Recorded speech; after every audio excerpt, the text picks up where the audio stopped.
بسم اللہ الرحمن الرحیم۔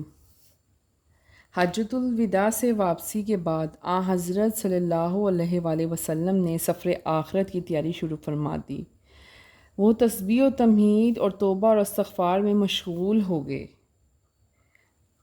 حضرت صلی اللہ علیہ وآلہ وسلم نے حضرت فاطمہ سے ایک بار فرمایا، جبرائیل امین ہر رمضان میں میرے ساتھ قرآن کریم کا صرف ایک مرتبہ دور کیا کرتے تھے، لیکن اس رمضان میں 2 مرتبہ دور فرمایا۔ میں گمان کرتا ہوں میری روانگی کا وقت قریب آ گیا ہے۔ ہر سال آپ رمضان المبارک میں ایک عشرے کا اعتکاف فرمایا کرتے تھے، مگر اس سال آپ نے 20 دن کا اعتکاف فرمایا۔ ماہ سفر کے آخر عشرے میں آپ ایک بار شب کو اٹھے اور اپنے غلام ابو محبہ کو جگایا اور فرمایا، مجھ پر یہ حکم ہوا ہے اہل بقیع کے لیے استغفار کروں۔ وہاں تشریف لے گئے۔ طبیعت خراب ہوگی، سر میں درد اور بخار کی شکایات پیدا ہو گئی۔ یہ ام المومنین میمونہ رضی اللہ تعالیٰ عنہا کی باری کا دن تھا اور بدھ کا روز تھا۔ اسی حالت میں آپ باری باری ازواج المطہرات کے یہاں تشریف لے جاتے رہے، لیکن جب مرض میں شدت ہوئی تو ازواج المطہرات سے اجازت لے کر حضرت عائشہ کے یہاں تشریف لے آئے۔ 2 شنبہ کے روز حضرت عائشہ کے حجرے میں منتقل ہوئے اور آئندہ 2 شنبہ کو حضرت عائشہ ہی کے حجرے میں رحلت فرمائی اور عالم آخرت سے جا ملے۔ 13 یا 14 روز آپ شدید علیل رہے، جس میں سے آخری ہفتے کی تیمارداری عائشہ صدیقہ کے حصے میں آئی۔ ایک روایت میں یہ بھی ہے کہ جب جبرائیل امین سورہ نصر یعنی اذا جاء نصر اللہ لے کر نازل ہوئے تو نبی کریم صلی اللہ علیہ وآلہ وسلم نے فرمایا، اے جبرائیل، اس سورہ میں مجھے اپنی موت کی اطلاع دے دی گئی ہے۔ اس بیماری میں آپ نے حضرت فاطمہ کو بلایا اور سرگوشی کی کہ حضرت فاطمہ رو پڑیں، اور اس کے بعد کچھ سرگوشی پھر کی تو وہ ہنس پڑی۔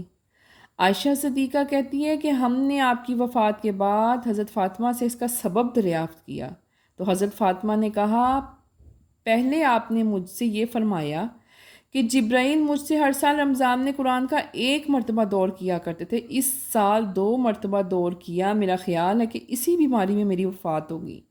یہ سن کر میں رو پڑی۔ بعد ازاں آپ نے ارشاد فرمایا، میرے گھر والوں میں سے سب سے پہلے تم نے مجھ سے ملنا ہے آ کے۔ یہ سن کر میں ہنس پڑی۔ چنانچہ 6 ماہ بعد ہی حضرت فاطمہ اس عالم دنیا سے رحلت فرما گئی۔ ایک روایت یہ بھی ہے کہ آپ نے دوسری بار یہ بھی فرمایا تھا کہ فاطمہ تم جنت کی عورتوں کی تمام عورتوں کی سردار ہوگی۔ وفات سے 4 یوم پیشتر جب مرض میں شدت ہوئی تو جو لوگ حجرہ نبوی میں حاضر تھے ان سے فرمایا، کاغذ قلم دوات لے کر آؤ تاکہ تمہارے لیے ایک وصیت نامہ تیار کروں، تم لوگ گمراہ نہ ہو۔ یہ سن کر اہل مجلس میں اختلاف ہونے لگ گیا۔ حضرت عمر نے کہا، آپ صلی اللہ علیہ وآلہ وسلم بیمار ہیں، درد کی شدت ہے، ایسی حالت میں تکلیف دینا مناسب نہیں۔ کتاب اللہ ہمارے پاس ہے، کتاب اللہ ہمارے پاس ہے جو ہم کو گمراہی سے بچانے کے لیے کافی ہے، جو ہمیں گمراہی سے بچانے کے لیے کافی ہے۔ حضرت صلی اللہ علیہ وآلہ وسلم نے جب تک طاقت رہی نا اس وقت تک آپ برابر مسجد میں تشریف لاتے رہے اور نماز پڑھاتے رہے۔ سب سے آخری نماز جو آپ نے پڑھائی وہ مغرب کی تھی، جس کے 4 روز بعد بروز 2 شنبہ آپ کا وصال ہو گیا، اور جب عشاء کا وقت آیا تو دریافت فرمایا، کیا لوگ نماز پڑھ چکے ہیں؟ عرض کیا گیا، یا رسول اللہ، لوگ آپ کے منتظر ہیں۔ آپ نے کئی بار اٹھنے کا قصد فرمایا مگر شدت مرض کی وجہ سے بے ہوش ہو جاتے تھے۔ پھر آخر میں فرمایا، ابو بکر کو میری طرف سے حکم دو، وہ نماز پڑھائے۔ عائشہ صدیقہ نے عرض کیا، یا رسول اللہ، ابو بکر بہت رقیق القلب ہیں، یعنی نرم دل ہیں، جب آپ کی جگہ کھڑے ہوں گے تو ان پر ایسی رکت طاری ہوگی کہ لوگوں کو نماز نہیں پڑھا سکیں گے، اور گریہ زاری کی وجہ سے لوگوں کو اپنی قرات نہیں سنا سکیں گے، لہٰذا آپ عمر کو حکم دیں کہ وہ نماز پڑھائے، یعنی حضرت عمر کو حکم دیں کہ وہ نماز پڑھائے۔ یہ 2 شنبے کا روز ہے جس میں آپ نے اس عالم فانی سے عالم جاودانی کی طرف رحلت فرمائی اور رقیق اعلیٰ سے جا ملے۔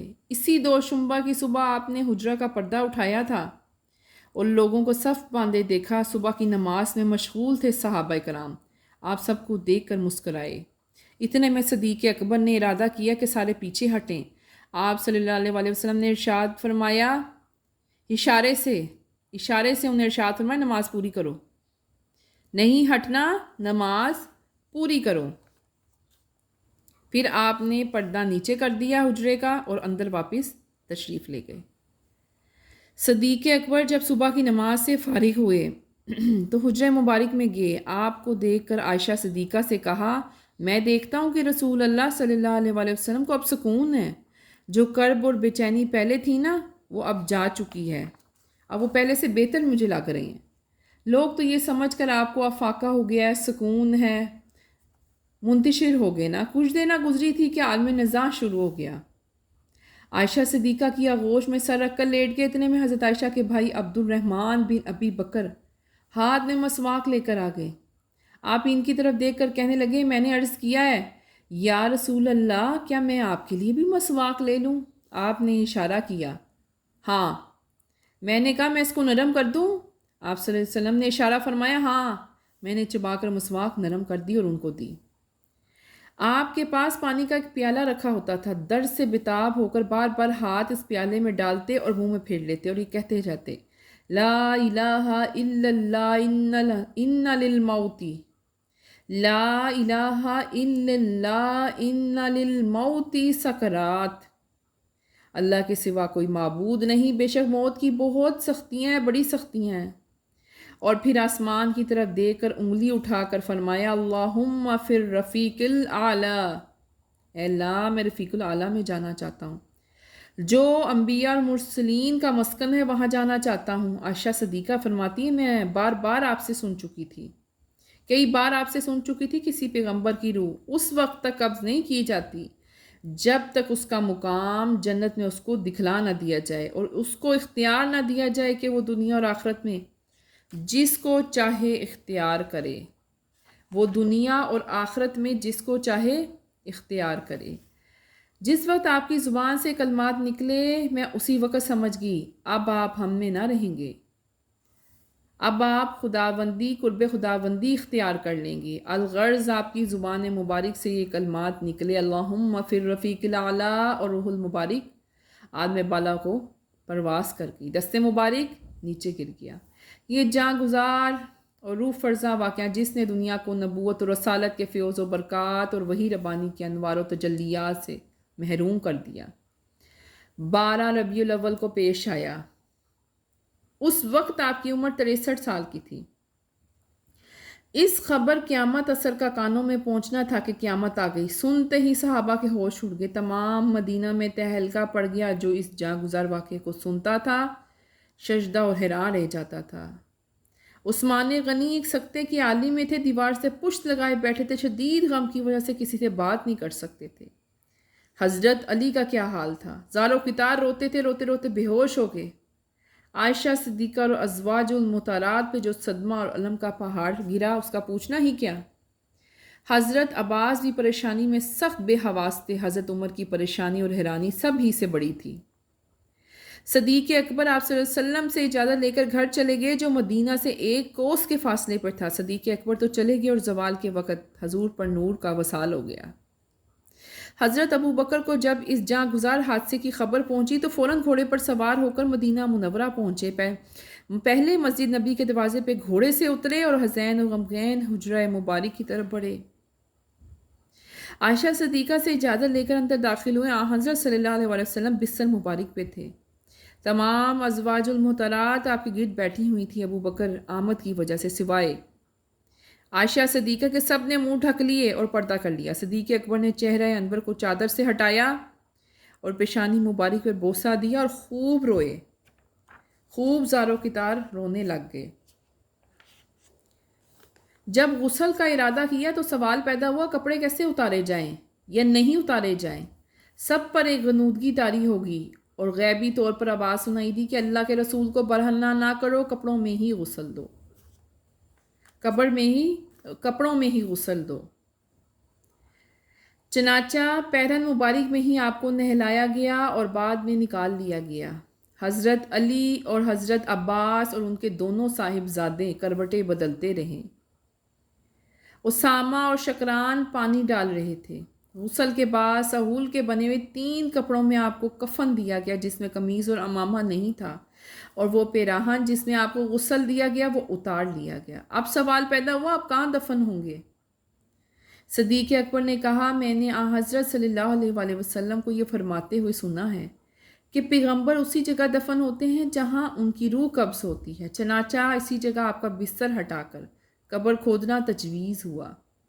لیکن اس میں بھی باہم اختلاف ہوا کس قسم کی قبر کھودی جائے۔ مہاجرین نے کہا مکہ کے دستور کے مطابق بغلی قبر کھودی جائے، انصار نے کہا مدینہ کے طریقے پر لحد تیار کیا جائے۔